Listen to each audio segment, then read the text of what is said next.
ఈ వరలక్ష్మీదేవి వ్రతాన్ని హ్మ్. పొద్దున్నే లేచి శుచి అయి నిశ్చల భక్తితో అమ్మవారికి దండం పెట్టుకుని తర్వాత స్నానం అంటే శుభ్రంగా స్నానం చేసి మంచి చీరను అలంకరించుకుని మనం ఏ పూజలో అంటే ఏ పూజ దగ్గర మనం పూజ చేద్దాం అనుకుంటున్నామో ఆ పూజా స్థలాన్ని గోమయంతో అలికి శుభ్రంగా వరిపిండితో ముగ్గులవి పెట్టి అక్కడ ధాన్యం వేసి దాని మీద కలశను ఏర్పాటు చేసి అమ్మవారిని అలంకరణ చేసుకుని రెడీగా ఉంచుకున్న తర్వాత మొట్టమొదటిగా పసుపు గణపతి అంటే హరిద్ర గణపతి అని చెప్తారు కదండి. అంటే పసుపు ముద్దతోటి వినాయకుడిని చేసుకుని ఒక తమలపాకులో పెట్టుకుని షోడశ ఉపచార పూజ అంటే 16 విధాలుగా అంటే సుముఖాయ నమః, ఏకదంతాయ నమః, కపిలాయ నమః అని 16 నామాలు ఉంటాయి స్వామివారికి.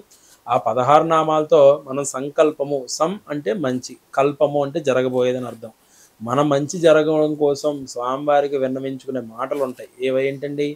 క్షేమ స్థైర్య ధైర్య విజయ అభయ ఆయురారోగ్య మహదైశ్వర్యావృత్తి ధర్మార్థ కామ్య మోక్ష చతుర్విధ ఫలపురుషా సిద్ధ్యర్థం ధన కనక వస్తువాన సమృద్ధ్యర్థం సర్వాభీష్టా సిద్ధ్యర్థం ఇలాగ అంటే ఇటువంటివన్నీ కోరికలు కూడా మన కోసము మన మంచి కోసము మన మంచి వల్ల సమాజం మంచి దానివల్ల దేశం మంచి ఈ విధంగా అందరికీ బాగుండాలన్న ఉద్దేశంతో చెప్పుకునేదే సత్సంకల్పము.